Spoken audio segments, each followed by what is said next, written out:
اچھا جناب، اب اگلا لیسن ہم شروع کریں گے. اعوذ باللہ من الشیطان الرجیم، بسم اللہ الرحمن الرحیم. وَمِنَ النَّاسِ، اور لوگوں میں سے. منافقین صرف حضور صلی اللہ علیہ وسلم کے زمانے میں ہی نہیں تھے، منافقین ہر دور میں ہو سکتے ہیں. اسی لیے یہاں پر آپ دیکھ رہے ہیں کہ لفظ الناس استعمال ہوا ہے. وَمِنَ النَّاسِ، اور لوگوں میں سے، یعنی عامت الناس میں سے، ہر دور کے لوگوں میں سے. من یقول، جو کہتے ہیں، آمنا باللہ، ہم اللہ کو مانتے ہیں، وبالیوم الآخر، یوم آخرت کو مانتے ہیں، لیکن ان کا ایمان قابل قبول ہی نہیں. وما ہم بمومنین، اللہ تعالی ان کے ایمان کو ڈسکوالیفائی کرتا ہے، ان کے ایمان کو اپروو نہیں کرتا، ان کے ایمان کو قبول نہیں کرتا، ان کی اس بات کو کوئی وزن نہیں دیتا، ان کی اس بات کا یقین نہیں کرتا، کیونکہ ان کا یہ کہنا صرف زبان سے کہنا ہے، اور ان کا یہ کہنا دراصل اللہ تعالیٰ کو اور اہل ایمان کو دھوکہ دینے کی ایک کوشش کرنا ہے.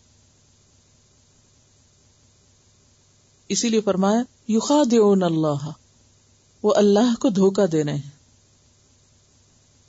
یخادعون کا معنی ہم نے کیا پڑھا کہ حقیقت کو چھپا کر دوسرے کو اندھیرے میں رکھنا، اپنا مقصد حل کرنا، دوسرے کو دھوکہ دینا، یعنی اصل بات ظاہر نہ کرنا. یخادعون کے مفہوم میں کیا آتا ہے، یا یخادعون کا معنی کیا ہے؟ اصل بات ظاہر نہ کرنا. تو مراد کیا ہے کہ جو کچھ ان کے دل میں ہے وہ نہیں ظاہر کرتے. ان کے دل میں کچھ ہے، زبان پر کچھ اور ہے. ان کے دل اور زبان میں فرق ہے. تو اسی فرق کا نام کیا ہے؟ دھوکہ دہی. وہ دھوکہ دے رہے ہیں اللہ کو. والذین آمنوا، اور ان لوگوں کو جو ایمان لائے، یعنی ایمان والوں کو بھی یہ کہہ کر کہ ہم مومن ہیں، حالانکہ ہوتے کوئی نہیں. وما ہم بمومنین، وہ کیا کر رہے ہیں؟ انہیں دھوکہ دے رہے ہیں اصل حقیقت چھپا کے. وما یخدعون، اور نہیں وہ دھوکہ دیتے، الا انفسہم، مگر اپنے ہی آپ کو. ان کو خود اپنے بول کی حقیقت نہیں پتا. وما یشعرون، اور وہ سمجھتے بھی نہیں کہ وہ خود کو دھوکہ دے رہے ہیں. شعور کا کیا معنی آپ نے پڑھا تھا؟ کسی معاملے کی باریکی کو سمجھنا، کسی معاملے کی تہہ تک پہنچنا، کسی بات کی اصل حقیقت کو پا لینا. تو وہ اپنے اس عمل یا اپنے اس کام کی حقیقت بھی نہیں سمجھتے کہ وہ کر کیا رہے ہیں. تو یہاں آپ دیکھیے، ایک طرف اللہ تعالیٰ ہے، دوسری طرف ایمان والے ہیں، تیسری طرف وہ خود ہیں. تو انسان کو سچا مومن بننے کے لیے سب سے پہلے اپنے آپ کے ساتھ سچا ہونے کی ضرورت ہے. جب انسان اپنے ساتھ سچا ہو جاتا ہے تو پھر وہ اپنے رب کے ساتھ بھی سچا ہوتا ہے، اور وہ ایمان والوں کے ساتھ یعنی انسانوں کے ساتھ بھی سچا ہوتا ہے.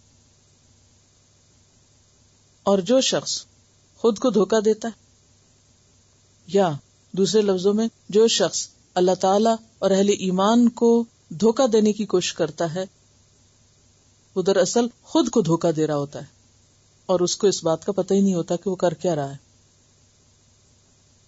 اور یہ انتہا درجے کی ناسمجھی کہ کسی شخص کو اپنے آپ ہی کی خبر نہ ہو، جس کو اپنے معاملے یا اپنے کام کی حقیقت ہی نہ پتا ہو کہ وہ کر کیا رہا ہے. اس سے زیادہ انسان کی بدقسمتی کیا ہو سکتی کہ وہ خود کو بھی نہ پہچانتا ہو، اس کو اپنی غلطی کا ہی نہ پتا چلتا، جس کو اپنا ہی علم نہ ہو، جس کو سیلف اویئرنس ہی نہ ہو، جس کو اپنی ذات ہی کی خبر نہ ہو. وہ رب کو کیا پہچانے گا، وہ باقی چیزوں کو کیا پہچانے گا؟ ایسا کیوں ہو گیا؟ یعنی کیوں نہیں سمجھ ان کو، کیوں نہیں جانتے وہ خود کو؟ اس لیے کہ فی قلوبہم مرض، ان کے دلوں میں بیماری، کیونکہ سمجھنا دل کا کام ہے اور دل بیمار ہے، تو اس لیے سمجھ سے خالی ہیں وہ لوگ. فی قلوبہم مرض، ان کے دلوں میں ایک بیماری ہے. کون سی بیماری؟ منافقت کی بیماری، شک و شبہ کی بیماری. فزادہم اللہ مرضا، اللہ نے ان کی بیماری اور بڑھا دی. وَلَهُمْ عَذَابٌ أَلِيمٌ، اور ان کے لیے دردناک عذاب ہے. دنیا میں بھی وہ ایک کشمکش میں ہے، ایک بے چینی کا شکار ہے. سکون نام کی چیز ان کے پاس نہیں، ایک مسلسل ٹارچر ہے جس میں وہ اپنے آپ کو رکھے ہوئے ہیں، اور صرف ظاہری دنیا کی چیزوں سے اپنا دل بہلاتے رہتے ہیں. اور پھر آخرت میں تو دردناک عذاب یعنی جہنم کا عذاب ہے ہی. اور جیسا کہ ہم جانتے ہیں کہ ان المنافقین فی الدرک الاسفل من النار، منافق آگ کے سب سے نچلے گڑھے میں ہوں گے. سب سے زیادہ جہنم میں جو تکلیف ہوگی وہ اس گروہ کو ہوگی. کیوں؟ بما کانوا یکذبون، کیونکہ وہ جھوٹ بولتے تھے. یہ کون سا جھوٹ؟ کہ ان کے دل میں کچھ تھا اور ان کی زبان پر کچھ اور تھا. جو وہ کہتے تھے وہ اصل میں ان کے اندر ہوتا نہیں تھا، خالی خولی دعویٰ ہوتا تھا ان کا. تو جس انسان کی زندگی کی بنیاد جھوٹ پر ہو، جس انسان کی سوچ جھوٹ پر مبنی ہو، حقیقت پر بیس نہ ہو، گمان پر ہو، شک و شبہ پر ہو، یعنی خلاف حقیقت بات پر وہ بنیاد رکھے ہوئے ہو، ایسا شخص معاشرے میں ہمیشہ فساد اور بگاڑ کا سبب بنتا ہے. اسی لیے سب سے پہلی چیز جس سے انہیں روکا گیا وہ کیا تھا؟ لا تفسدوا، فساد نہ کرو. وَإِذَا قِيلَ لَهُمْ، اور جب ان سے کہا گیا لا تفسدوا فی الارض، مت فساد کرو زمین میں، مت بگاڑ پیدا کرو. قالوا، تو وہ مانتے ہی نہیں، کہتے ہیں انما نحن مصلحون، ہم تو اصلاح کر رہے ہیں، ہم تو اچھے کام کر رہے ہیں، ہم تو لوگوں کے بہت خیر خواہ ہیں، ہم تو ان کو فائدہ پہنچانے کی کوشش کر رہے ہیں. اب یہاں پر آپ پھر ان کی بات میں تضاد دیکھیے. کر وہ فساد رہے ہیں، نام انہوں نے اس کو اصلاح کا دیا ہوا ہے. سیلف ڈسپشن کا شکار ہیں، خود فریبی کا شکار ہیں، اپنے آپ کو دھوکہ دے رہے ہیں. اصل بات تک پہنچنے اور ان کے بیچ میں ایک رکاوٹ ہے، ایک پردہ ہے. وہ صحیح حقیقت کو پا ہی نہیں سکتے، اس لیے ان کی ہر بات حقیقت کے خلاف ہے. الا انہم ہم المفسدون، خبردار بے شک وہ وہی فساد کرنے والے ہیں. اللہ تعالیٰ وارن کر رہے ہیں. الا کیا ہے؟ میں نے آپ کو جب لفظی ترجمہ لکھوایا تھا اور معنی بتایا تھا تو الا کے لیے ایک لفظ بولا تھا، خبردار، وارننگ کا کلمہ ہے. وارن کیا جا رہا ہے، سب کو متنبہ کیا جا رہا ہے، سب کو بتایا جا رہا ہے، سن لو، خبردار. انہم، بے شک ایسے ہی لوگ جن کے قول اور فعل میں تضاد ہوتا ہے، جن کے ظاہر اور باطن میں فرق ہوتا ہے، وہی اصل سبب ہے کس کا؟ فساد کا. انہی کی حرکتوں سے معاشرے میں فساد ہوتا ہے، بگاڑ آتا ہے. انہم ہم المفسدون، بے شک وہ وہی فسادی ہیں. ولکن لا یشعرون، لیکن وہ شعور ہی نہیں رکھتے، سمجھتے ہی نہیں، ان کو پتہ ہی نہیں وہ کیا کر رہے ہیں. تو بات یہی ہے کہ شعور کی کمی ہے، بے شعور لوگ ہیں. دوسری بات جس کا ان سے مطالبہ کیا گیا کہ سچا ایمان لے آؤ. وَإِذَا قِيلَ لَهُمْ آمِنُوا، جب ان سے کہا گیا ایمان لاؤ، کما آمن الناس، جیسے سب لوگ ایمان لا رہے ہیں، یعنی صحابہ کرام مراد ہیں یہاں. قالوا، وہ کہتے ہیں، انؤمن، کیا ہم ایمان لائیں، کما جیسا کہ آمن السفہاء، ایمان لائے بے وقوف لوگ. کیا ہم بے وقوف لوگوں کی طرح ایمان لائیں، کم عقل لوگوں کی طرح ایمان لائیں. ان کے خیال میں سچے اہل ایمان بے وقوف ہیں، کیونکہ وہ ایمان کی خاطر ہر چیز کی قربانی پر تیار ہو جاتے ہیں، وہ ہر قیمت پر اپنے ایمان کو بچاتے ہیں. وہ دنیا کے چھوٹے چھوٹے فائدوں کی خاطر اپنا ایمان نہیں بیچتے، اپنا ایمان چھپاتے نہیں. الا خبردار، انہم ہم السفہاء، بے شک وہ وہی بے وقوف ہیں. اللہ تعالیٰ پھر وارن کر رہے ہیں ان کو بھی جو یہ کر رہے ہیں، اور ان کو بھی جو یہ سن رہے ہیں، دیکھ رہے ہیں ایسے لوگوں کو، کہ بے شک وہ وہی بے وقوف ہیں. ایسے لوگ انتہائی ناسمجھ ہیں. وَلَٰكِن لَا يَعْلَمُونَ، لیکن وہ جانتے ہی نہیں کہ ان کی یہ حرکت بے وقوفی پر مبنی ہے. اب ان کا طرز عمل بتایا جا رہا ہے. یعنی نفاق ویسے تو دل کی کیفیت کا نام ہے، لیکن عمل سے بھی ظاہر ہو جاتی. وہ کیسے؟ وَإِذَا لَقُوا الَّذِينَ آمَنُوا، جب وہ ایمان والوں سے ملتے ہیں، قَالُوا آمَنَّا، کہتے ہیں ہم ایمان لائے. ایمان والوں میں بیٹھ کر ایمان والے بن جاتے ہیں بظاہر، ویسے ہی حال حلیہ بنا لیں گے، ویسے ہی باتیں کریں گے، ان کو خوش کریں گے. وَإِذَا خَلَوْا إِلَىٰ شَيَاطِينِهِمْ، اور جب وہ اپنے شیطانوں، اپنے لیڈرز، اپنے جیسوں کی طرف ہوتے ہیں اور وہاں اکیلے ہوتے ہیں، کوئی ایمان والا نہیں ہوتا ان کے بیچ میں، قالو کہتے ہیں انا معکم، اصل میں تو ہم تمہارے ساتھ ہیں، اصل میں تو ہم تم سے بلانگ کرتے ہیں. وہ جو ان کے پاس ہم گئے تھے تو وہ کس لیے؟ انما نحن مستہزئون، ہم تو مذاق کر رہے تھے.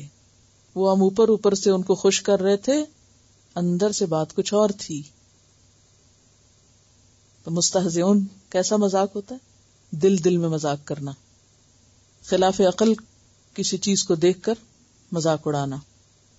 کہ ان کو اہل ایمان کی قربانیاں خلاف عقل نظر آتی کہ یہ کیا حماقت ہے کہ دین کی خاطر گھر بھی چھوڑ دو، بچے بھی چھوڑ دو، جاب بھی چھوڑ دو، مال و دولت کی بھی قربانی کرو. یہ تو سمجھ آنے والی باتیں نہیں. تو وہ ان کے اس طرز عمل پر ان کا مذاق اڑاتے ہیں، سامنے کچھ نہیں کہتے. ان کو اپنی مجلسوں میں تنہائی میں بیٹھ کر خوب ٹھٹھے اڑاتے ہیں مخلص مومنوں کے، اور ان کے سامنے مسکین بن کر، بڑے بظاہر خوش اخلاق بن کر ان کی خوب خوش آمد کرتے ہیں، تعریفیں کرتے ہیں، اور اندر سے ان کو برا بھلا کہہ رہے ہوتے ہیں. کیونکہ منافق اصل میں کہتے ہی اس کو ہیں جس کے دو رخ ہوں، دو رخا انسان، ڈبل فیس، جس کے ڈبل سٹینڈرڈز ہوں، ایک جگہ ایک طرح اور دوسری طرف دوسری طرح. اللہ یستہزئ بہم، اللہ تعالیٰ ان کا مذاق اڑاتا ہے، کیونکہ ان کے انجام کو تو وہ جانتا ہے، ان کی اصل حقیقت تو اس کو پتا ہے کہ جن کو یہ بے وقوف کہہ رہے ہیں وہ عقل مند ہیں، اور یہ خود کس قدر حماقت کو ثبوت دے رہے ہیں. وَيَمُدُّهُمْ فِي طُغْيَانِهِمْ، اگر اللہ ان کی حقیقت جانتا تو پکڑتا کیوں نہیں؟ کیونکہ وہ ان کو مہلت دے رہا ہے، ڈھیل دے رہا ہے، اور کر لیں. یا مہون، اس ڈھیل کا یہ ناجائز فائدہ اٹھا کر اور بھٹکتے چلے جا رہے ہیں. عمہن جو ہوتا ہے، ایک ہوتا ہے عمیون، آنکھوں کا اندھا ہونا. بہت سے لوگ جن کو آنکھوں سے نظر نہیں آتا، ان کے دل روشن ہوتے ہیں، بہت کچھ سمجھتے ہوتے ہیں. اور کچھ لوگ ایسے ہوتے ہیں کہ جو آنکھوں سے خوب دیکھتے ہیں، ظاہر کی چیزیں خوب ان کو نظر آتی ہیں، لیکن دلوں کے اندھے ہوتے ہیں. تو یا مہون، دل کا اندھا پن، وہی جو اوپر کیفیت بیان ہوئی. ان کو شعور نہیں، ان کو سمجھ نہیں، ان کے اندر بصیرت نہیں. اللہ یستہزئ بہم، اللہ ان سے مذاق کر رہا ہے. وَيَمُدُّهُمْ فِي طُغْيَانِهِمْ، اور انہیں ان کی سرکشی میں مہلت دیے ہوئے ہے، ڈھیل دیے ہوئے ہے، بہکنے میں چھوڑ دیا ہے، اور وہ بھی اندھا دھند چلتے چلے جا رہے ہیں غلط رستے کی طرف، اور ان کو احساس بھی نہیں کہ ہم غلط کر رہے ہیں. اولئک الذین، یہی وہ لوگ ہیں، اشتروا الضلالۃ بالہدی، جنہوں نے ہدایت دے کے گمراہی خرید لی، جنہوں نے گمراہی کا سودا کر لیا، جنہوں نے اپنے لیے گمراہی کو پسند کر لیا. جیسے قوم سمود کے بارے میں آتا ہے فَأَمَّا ثَمُودُ فَهَدَيْنَاهُمْ، جہاں تک سمود کا تعلق ہے تو ہم نے تو ان کو راستہ دکھایا تھا. فَاسْتَحَبُّوا الْعَمَى عَلَى الْهُدَى، انہوں نے اندھا بننے کو ترجیح دی ہدایت یافتہ بننے پر. ہدایت پر انہوں نے اندھے رہنے کو ترجیح دی، آنکھیں بند کر کے بے شعور بے علم ناسمجھ بن کے رہنا پسند کیا، ہدایت کو قبول ہی نہیں کیا. تو ان لوگوں کا بھی حال یہی ہے کہ انہوں نے ہدایت کے بدلے گمراہی لے لی. فما ربحت تجارتہم، تو انہوں نے یہ جو سودا کیا ہے، یہ جو خرید و فروخت کی ہے، یہ ان کو فائدہ نہ دے گی. انہوں نے کسی نفع بخش تجارت میں حصہ نہیں لیا. اگر انہوں نے کوئی تجارت کرنی ہی تھی تو فائدہ مند تجارت کرتے. وما کانوا مہتدین، اور یہ ہدایت پانے والے ہیں بھی نہیں، کیونکہ ہدایت تو اس کو ملتی ہے جس کے اندر تقویٰ ہوتا ہے، جس کے اندر خدا خوفی ہوتی، جس کو ہدایت کی طلب ہوتی. سبحانک اللہم و بحمدک، نشہد ان لا الہ الا انت، نستغفرک و نتوب الیک. السلام علیکم و رحمۃ اللہ وبرکاتہ.